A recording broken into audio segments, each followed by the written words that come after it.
Olá pessoal, eu sou o professor Guilherme e hoje vamos ver essa notícia que saiu agora no dia 23 de janeiro sobre modelos matemáticos simples que são capazes de explicar estruturas culturais observadas em sociedades humanas.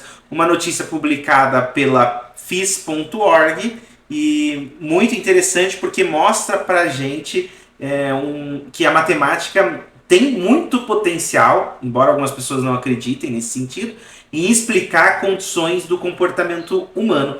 Muitas pessoas que são da área de humanas, né, entendem que o comportamento humano é algo subjetivo, que a matemática, a estatística, a análise de dados não seria capaz de prever decisões que a gente decide tomar ou o que acontece no desenvolvimento das estruturas culturais, enfim.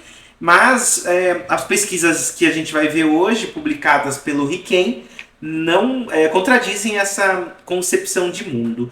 E nessa pesquisa foram estudados alguns clãs. Clãs são estruturas que existem dentro das sociedades humanas, que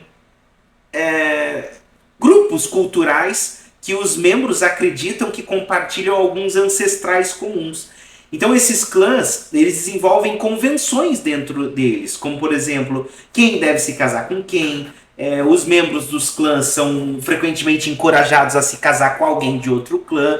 Então os clãs, eles são sistemas que são conhecidos como estruturas de parentesco e que existem nas sociedades humanas há muito tempo, são considerados inclusive uma das mais antigas organizações sociais humanas. E essa pesquisa mostra, então, que a matemática é capaz de descrever o que acontece nesse tipo de clã, nesse tipo de organização. É o que acontece, pelo menos na minha família, é o que acontece, né? A gente se casa com determinadas pessoas, tem certas regras, enfim, né?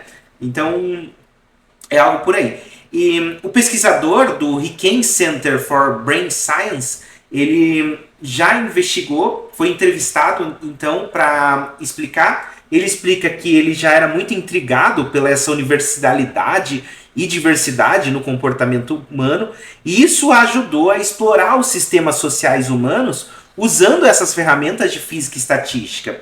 E essa aplicação da física à antropologia cultural é algo surpreendente, mas já era de se esperar, né? Afinal, a física se destaca na descrição de fenômenos complexos usando matemática subjacente simples, né?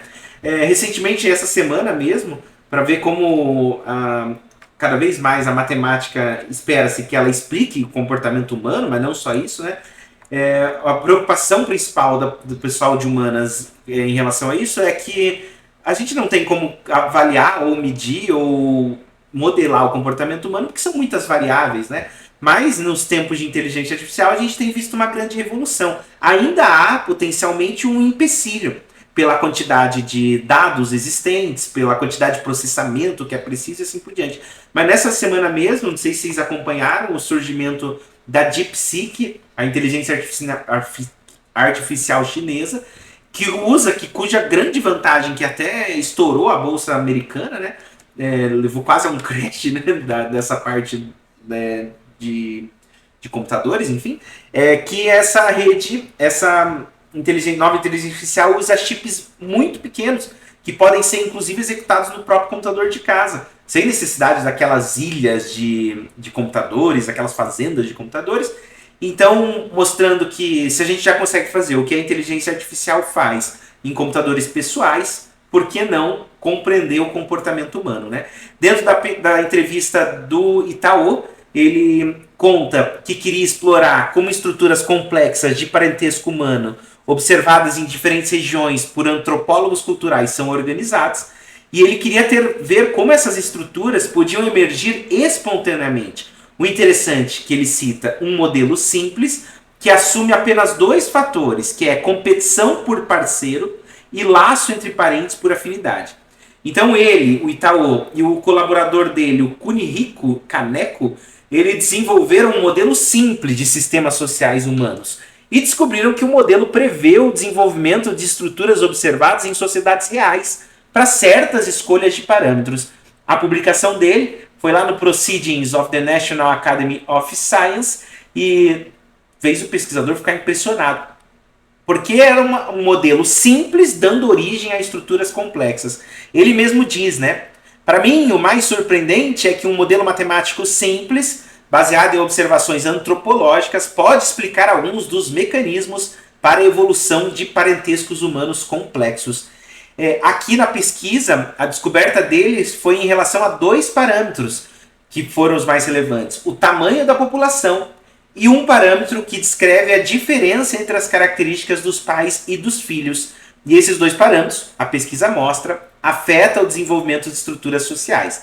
O pesquisador ainda continua. No campo da antropologia cultural, várias classes de estruturas de parentesco são bem documentadas, disse ele, né? Nosso modelo fornece uma explicação convincente para o porquê de estruturas específicas prevalecerem em sociedades particulares, com base no tamanho da população e na taxa de mutação cultural. O sucesso do modelo levanta a possibilidade de desenvolver mais modelos de sociedades humanas. E isso que é interessante, né? Então pode ser que seja uma pesquisa que mostre para nós que o comportamento humano ele pode ser sim explicado com matemática. A questão hoje é apenas uma falta de ferramenta. A física acredita da mesma forma, só falta ferramentas, computação para isso, mas a gente consegue explicar o que acontece não só no desenvolvimento de clãs, mas também o que acontece quando nós tomamos as nossas decisões pessoais e enquanto sociedade. Se você quiser, o link da notícia está abaixo. Um abraço e me siga para mais.